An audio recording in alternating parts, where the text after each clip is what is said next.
Oi, gente, nós vamos retornando com nossos assuntos. Hoje nós vamos finalizar a unidade 4, que fala dos Estados Unidos e Canadá. E hoje nós vamos trabalhar dois capítulos, o tema 3 e o tema 4. Então, essa é a aula 3 e em seguida nós teremos a aula 4, finalizando o segundo bimestre. Inicialmente, nós começamos com os Estados Unidos como uma potência econômica e militar, né? Tem grande poder de decisão nas questões políticas, nas economias estratégicas, tem uma grande influência em dois grandes órgãos internacionais, instituições como a ONU, Organização das Nações Unidas e a OTAN, Organização do Tratado do Atlântico Norte. Ambas estão retratadas nessa bandeira, onde mostra a bandeira da ONU e a bandeira da OTAN.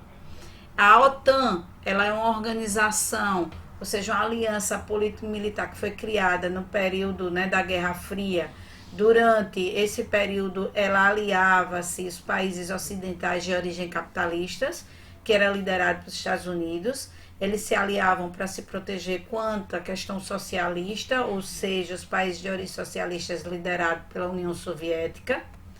Nós tivemos a intervenção de alguns conflitos, né, por parte deles. Algumas soluções muitas vezes foram feitas para interesses do governo e empresas privadas também. Então, aí essas instituições entram para fazer acordos. E a ONU, a Organização das Nações Unidas, também ela vem como uma organização internacional onde une os países e trabalham formas voluntárias em melhoria da paz, do desenvolvimento mundial, dos conflitos. Quanto à questão da economia, né, enquanto potência econômica, depois das guerras, muitos países começaram a se desenvolver, reorganizaram sua economia. A maior economia do mundo em 2018, o PIB passa a crescer referente aos Estados Unidos, ele passa a ter um domínio maior economicamente a nível mundial, passa a ser responsável pela boa parte do PIB no mundo, cerca de 24,5% do PIB mundial do mundo. Temos aqui uma tabela de 2016 que mostra os Estados Unidos à frente da maioria dos países. Então, em seguida, nós temos China, temos Japão, Alemanha, né? E aí nós encontramos as estratégias para manter os Estados Unidos como uma influência global.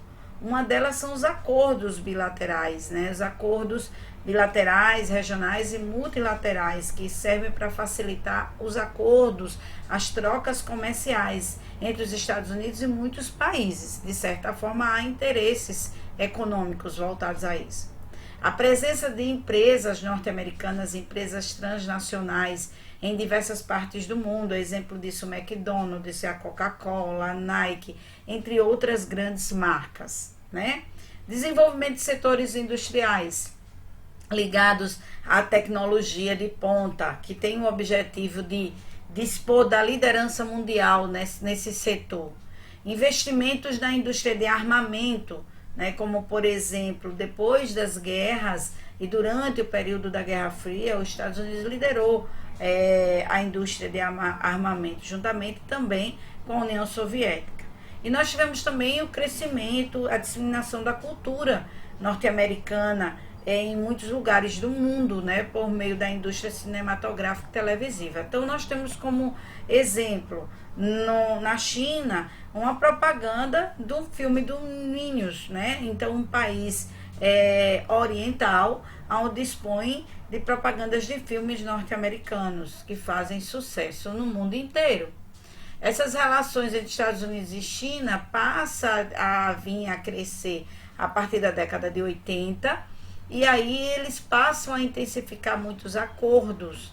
Então, as empresas multinacionais norte-americanas que na China, elas buscam, primeiro, aumento da produtividade e lucro, a mão de obra barata e o custo de produção mais baixo. Com isso, essas empresas norte-americanas obtêm maior lucro com a mão de obra oriental, né? Então, uma mão de obra mais barata é o que intensifica mais os seus lucros.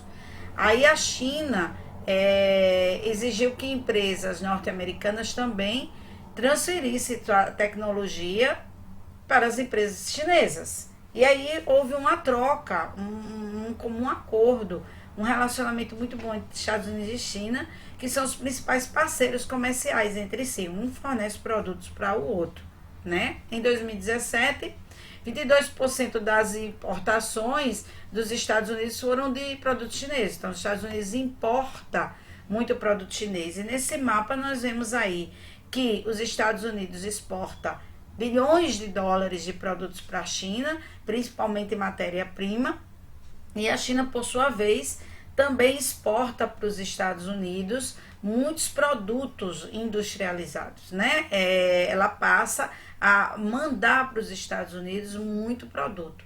Então aí nós temos a questão da importação e exportação entre esses dois países. Quanto os Estados Unidos e América Latina. Então, assim, desde muito antes do período da Guerra Fria, os Estados Unidos tinham uma influência muito política, né, nos países da América Latina, porque muitos seguiam a cartilha do sistema capitalista. Então, existiam acordos bilaterais, ou também conhecidos como acordos regionais, entre os países latino-americanos, uma dependência da economia norte-americana, porque muitas indústrias eram indústrias americanas sendo instaladas em países latino-americanos. E para que vocês tenham uma ideia, o México, que faz parte da América Latina, 80%, aproximadamente 81% das exportações mexicanas são destinadas aos Estados Unidos. Então, muita produção mexicana segue para os Estados Unidos da América. Assim como também a mão de obra mexicana. Muitas empresas norte-americanas são inseridas no México por conta de impostos mais baratos, e aí dá emprego à população mexicana também, onde o serviço, a mão de obra torna-se mais barata, gerando também lucros melhores para os Estados Unidos. Em relação ao Brasil, né, Estados Unidos e Brasil, então essas relações comerciais elas começam no século XIX, e aí os Estados Unidos passam a ser o principal setor parceiro econômico do Brasil, como por exemplo no período do ciclo do café, Estados Unidos era o maior comprador de café brasileiro, né? Isso houve uma queda, uma modificação depois da crise de 1929, a crise da Bolsa de Valores de Nova York. E o Brasil teve que se reerguer, andar sozinho e dispor de novas indústrias. No entanto, hoje nós temos a China como o principal parceiro do Brasil, porque o Brasil também exporta muitos produtos para a China, assim como os Estados Unidos, né? Então a China ela tem um peso bem significativo na questão da exportação brasileira. Daí a necessidade de se manter um acordo com o governo chinês. Nós encontramos aí esse gráfico, onde mostra o tipo de material, máquinas mecânicas, aviões, a exportação de ferro e aço, né? O que ocorre de produtos exportados do Brasil para os Estados Unidos. Nesse momento, a gente segue para o capítulo 4, ou seja, o tema 4 falando de Canadá. Então, a gente inicia a aula 4 e nesta aula 4 a gente começa a ver como se dá o território canadense e a população canadense. São descendentes de britânicos e franceses, tá? Formam a maioria da população. Nós temos também grupos indígenas, inuites, imigrantes europeus, asiáticos e latino-americanos, tá? É um país que é pouco povoado, porque é um país de grande extensão, de grande dimensão, mas o clima muito frio, por conta das extremidades com o hemisfério, né, com o Polo Norte, no hemisfério norte. Encontramos aqui o mapa do Canadá e a gente vê cidades muito importantes como Quebec, Montreal, Toronto, Ottawa, Vancouver. E aí a gente vai vendo onde está a concentração populacional.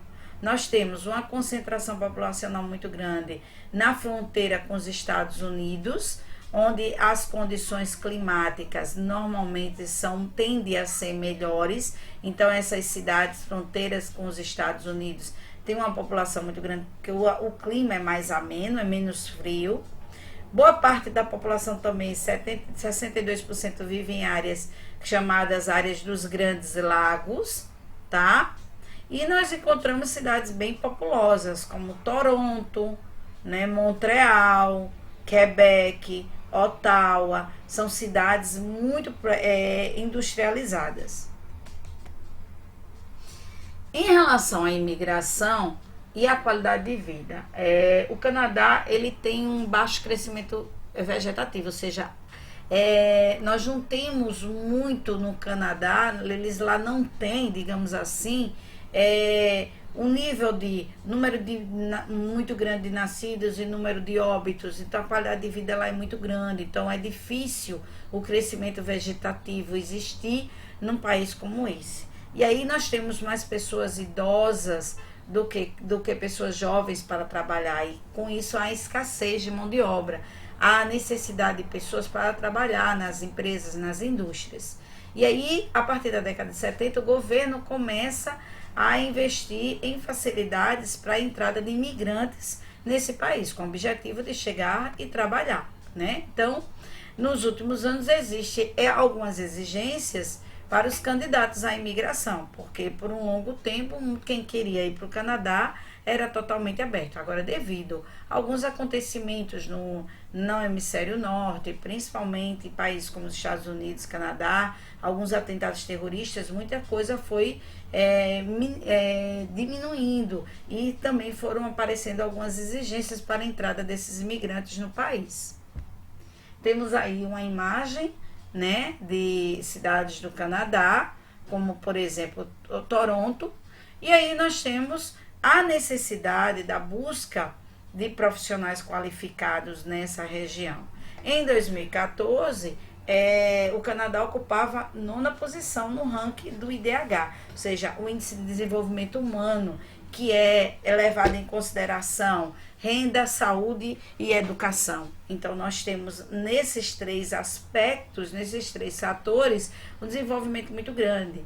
E embora tenham passado anos, de 2014 para cá, nós continuamos, aliás, o Canadá continua com um IDH muito alto.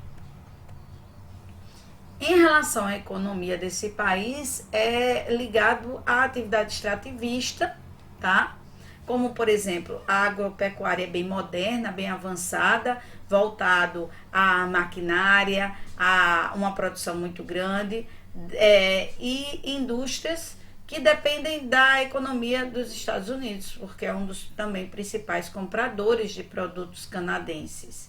A extração vegetal e mineral é muito grande, principalmente a exploração da madeira, a exploração de taiga, ou também conhecida como floresta de coníferas, que é o maior produtor mundial de papel e celulose. Então, nós temos aí a extração da madeira nas florestas de coníferas canadenses. Então, aí vocês têm 2 imagens, uma no inverno, onde também é retirado muita madeira, embora tenha-se muita neve, não se para a produção, a extração, né? A saída da madeira, tanto pela vias rodoviárias como também por rios, tá? O subsolo é muito rico também em mineral, há uma extração muito grande de urânio, cobre, chumbo, ferro, zinco, petróleo, né? E aí nós temos neste país a 3ª maior reserva de petróleo do mundo e grandes jazidas de carvão que fornecem energia.